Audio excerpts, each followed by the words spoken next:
ದೇವರ ಮೆರವಣಿಗೆಯಲ್ಲಿ ಗಲಾಟೆ, ಕೊಲೆಯಲ್ಲಿ ಅಂತ್ಯ. ಶಿವರಾತ್ರಿ ಬಳಿಕ ನಡೆದಂತಹ ಹಲವು ಜಾತ್ರೆಗಳ ವಿಶೇಷ ಹೇಗಿದೆ ಅದನ್ನೇ ತೋರಿಸ್ತೀವಿ. ಗಡಿ ಜಿಲ್ಲೆ ಬೆಳಗಾವಿಯಲ್ಲಿರುವಂತಹ ರಾಮ ಮಂದಿರವನ್ನ ಸ್ಫೋಟಿಸುವುದಾಗಿ ಬೆದರಿಕೆ ಪತ್ರವೊಂದು ಬಂದಿದೆ. ನಿಮ್ಮ ರಾಮ ಮಂದಿರ ಸ್ಫೋಟ ಆಗುತ್ತೆ, ಸುಧಾರಿಸಿಕೊಳ್ಳಿ ಅಂತ ಅಲ್ಲಾಹು ಹೆಸರಲ್ಲಿ ಬೆದರಿಕೆ ಪತ್ರವನ್ನ ಅಪರಿಚಿತರು ಬಿಟ್ಟು ಹೋಗಿದ್ದಾರೆ. ಇನ್ನು ಬೆಳಗಾವಿ ಜಿಲ್ಲೆಯ ನಿಪ್ಪಾಣಿ ಪಟ್ಟಣದ ಶ್ರೀರಾಮ ಮಂದಿರಕ್ಕೆ ಫೆಬ್ರವರಿ 7 ಮತ್ತು 28ರಂದು ಬಂದಂತಹ ಬೆದರಿಕೆ ಪತ್ರಗಳು ಈಗ ಬಹಿರಂಗ ಆಗ್ತಾ ಇದೆ. ಇನ್ನು ಫೆಬ್ರವರಿ 7ರಂದು ಹನುಮನ ಮಂದಿರದ ಆವರಣದಲ್ಲಿ ಬೆದರಿಕೆ ಪತ್ರ ಪತ್ತೆಯಾಗಿತ್ತು. ಎರಡನೇ ಪತ್ರ ಫೆಬ್ರವರಿ 28ರಂದು ರಾಮ ಮಂದಿರದ ಗರ್ಭಗುಡಿಯಲ್ಲಿ ಪತ್ತೆಯಾಗಿತ್ತು. 101 ವರ್ಷಗಳ ಇತಿಹಾಸ ಹೊಂದಿರುವಂತಹ ನಿಪ್ಪಾಣಿ ಶ್ರೀರಾಮ ಮಂದಿರಕ್ಕೆ ಬೆದರಿಕೆ ಪತ್ರ ಹಿನ್ನೆಲೆಯಲ್ಲಿ ಮಂದಿರದ ಆವರಣದಲ್ಲಿ 14 ಸಿಸಿಟಿವಿಗಳನ್ನು ಅಳವಡಿಸಲಾಗಿದೆ. ಇನ್ನು ಬೆದರಿಕೆ ಪತ್ರ ಸಂಬಂಧ ಶಹರ ಠಾಣೆಯಲ್ಲಿ ಪ್ರಕರಣ ದಾಖಲಾಗಿದ್ದು ಬೆಳಗಾವಿ ಜಿಲ್ಲಾ ಪೊಲೀಸ್ ಹೈ ಅಲರ್ಟ್ ಘೋಷಿಸಿದ್ದಾರೆ. ಬೇಸಿಗೆಯಿಂದ ತತ್ತರಿಸಿದ ಕಾಡು ಪ್ರಾಣಿಗಳು ನಾಡಿನತ್ತ ಮುಖ ಮಾಡ್ತಾ ಇದೆ. ಈ ಮಧ್ಯೆ ಕಾಡಾನೆಗಳ ಹಾವಳಿಯು ಜೋರಾಗಿದೆ. ಹಾಸನದಲ್ಲಿ ಬೆಳ್ಳಂಬೆಳಿಗ್ಗೆ ಬೀಟಮ್ಮ ಗ್ಯಾಂಗ್ ಕಾಡಾನೆ ಹಿಂಡು ರಸ್ತೆಗಿಳಿದಿದೆ. ನರಹಂತಕ ಕರಡಿ ಹೆಸರಿನ ಕಾಡಾನೆಯು ಬೀಟಮ್ಮ ಗುಂಪು ಸೇರಿದ್ದು ಬೇಲೂರು ತಾಲೂಕಿನ ಲಿಂಗಾಪುರದಲ್ಲಿ ನಿಧಾನವಾಗಿ ರಸ್ತೆ ದಾಟಿ ಕಾಡಾನೆಗಳು ಮುಂದಕ್ಕೆ ಹೋಗಿವೆ. ಕಾಡಾನೆಗಳು ರಸ್ತೆಗೆ ಇಳಿದಿದ್ದನ್ನು ಕಂಡು ಗ್ರಾಮಸ್ಥರು ಭಯಭೀತರಾಗಿದ್ದಾರೆ. ಮಲ್ಲೇಶ್ ಗೌಡ್ರು ಎಂಬುವವರ ಕಾಫಿ ಎಸ್ಟೇಟ್ನಲ್ಲಿ ಕಾಡಾನೆಗಳ ಹಿಂಡು ಬೀಡು ಬಿಟ್ಟಿದೆ. ಮತ್ತೊಂದು ಕಡೆ ಮರ್ಜನಹಳ್ಳಿ ಗ್ರಾಮದಲ್ಲಿ ಕಾಡಾನೆಗಳ ಹಿಂಡು ಬಾಳೆ, ಅಡಿಕೆ, ಕಾಫಿ ಗಿಡಗಳನ್ನು ನಾಶ ಮಾಡಿದೆ.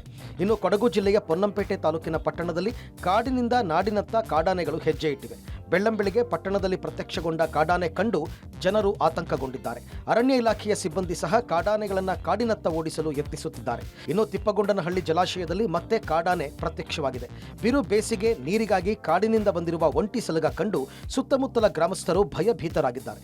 ಸಾವನದುರ್ಗ ಅರಣ್ಯ ಪ್ರದೇಶದಿಂದ ಆನೆ ಬಂದಿರುವ ಸಾಧ್ಯತೆ ಇದ್ದು ತಿಪ್ಪಗೊಂಡನಹಳ್ಳಿ ಜಲಾಶಯದ ಸುತ್ತಮುತ್ತ ಓಡಾಡಿದೆ.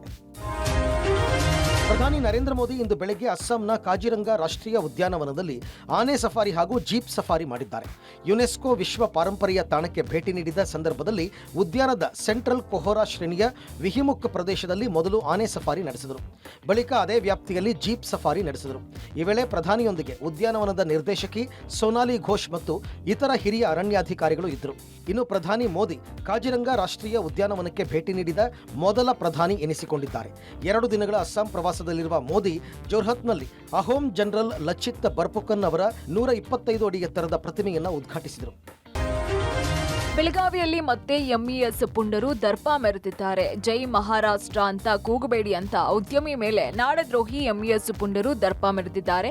ಬೆಳಗಾವಿಯ ಆನಂದವಾಡಿ ಕುಸ್ತಿ ಮೈದಾನದಲ್ಲಿ ಆಯೋಜನೆ ಮಾಡಲಾಗಿದ್ದಂತಹ ಕುಸ್ತಿ ಪಂದ್ಯಾವಳಿ ವೇಳೆ ಈ ಘಟನೆ ನಡೆದಿದ್ದು, ಪಂದ್ಯಾವಳಿ ಉದ್ಘಾಟನೆ ವೇಳೆ ಜೈ ಛತ್ರಪತಿ ಶಿವಾಜಿ, ಜೈ ಮಹಾರಾಷ್ಟ್ರ ಅಂತ ನೇಪಾಳ ಕುಸ್ತಿಪಟು ಕೂಗಿದ್ರು. ಆಗ ಕುಸ್ತಿಪಟುವಿನಿಂದ ಮೈಕ್ ಕಸ್ಕೊಂಡಂತಹ ಬೆಳಗಾವಿ ಉದ್ಯಮಿ ಶ್ರೀಕಾಂತ್ ದೇಸಾಯಿ ಕುಸ್ತಿಪಟುವಿಗೆ ಕಿವಿ ಮಾತು ಹೇಳಿ ಛತ್ರಪತಿ ಶಿವಾಜಿ ಮಹಾರಾಜ್ ಕಿ ಜೈ ಅಂತ ಹೇಳಿದ್ದಾರೆ. ನಾವು ಕರ್ನಾಟಕದಲ್ಲಿ ಇದೀವಿ, ಜೈ ಮಹಾರಾಷ್ಟ್ರ ಅನ್ನೋದು ಬೇಡ ಅಂತ ಮನವಿ ಮಾಡಿದ್ದಾರೆ. ಆದರೆ ಪಂದ್ಯ ಬಳಿಕ ಸಿಟ್ಟಿಗೆದ್ದಂತಹ ಕಿಡಿಗೇಡಿಗಳು ಉದ್ಯಮಿ ಮೇಲೆ ಹಲ್ಲೆ ಮಾಡಿದ್ದಾರೆ. ಮರಾಠಿ ಭಾಷಿಕನಾದ್ರೂ ಜೈ ಮಹಾರಾಷ್ಟ್ರ ಅಂತ ಯಾಕೆ ಹೇಳಲ್ಲ ಅಂತ ಉದ್ಯಮಿ ಎದುರು ದರ್ಪ ತೋರಿದ್ದಾರೆ.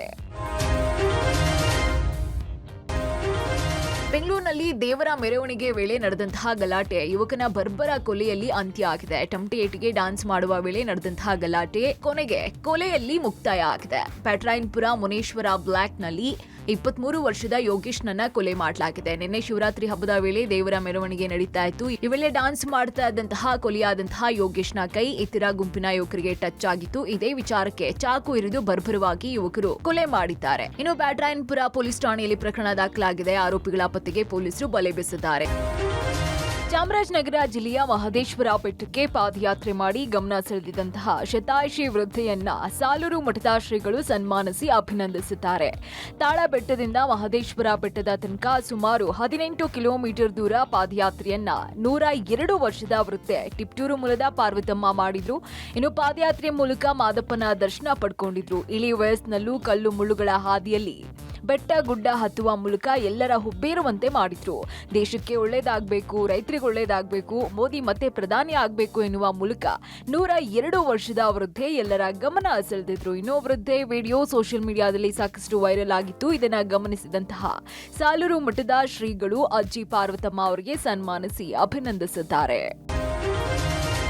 ಮಹಾಶಿವರಾತ್ರಿ ನಂತರ ಬರುವಂತಹ ಅಮಾವಾಸ್ಯೆ ದಿನ ಕೋಲಾರದಲ್ಲಿ ವಿಶಿಷ್ಟ ಆಚರಣೆ ನಡೆದಿದೆ. ಬಂಗಾರಪೇಟೆ ತಾಲೂಕಿನ ಮಂಚಹಳ್ಳಿ ಗ್ರಾಮದಲ್ಲಿ ಕಾಳಿ ಆರಾಧಕರಿಂದ ಸ್ಮಶಾನ ಪೂಜೆ ನೆರವೇರಿಸಲಾಗಿದೆ.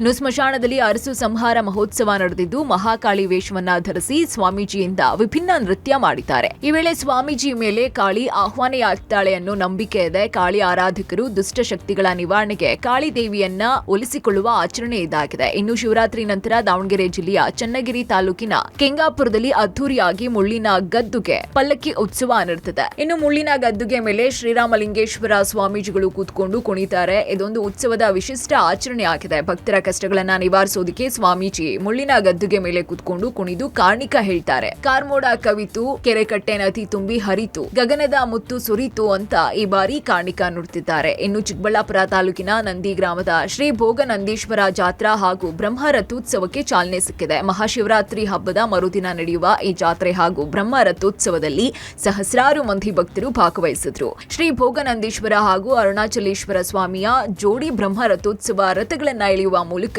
ಸಾವಿರಾರು ಭಕ್ತರು ಪುನೀತರಾದ್ರು.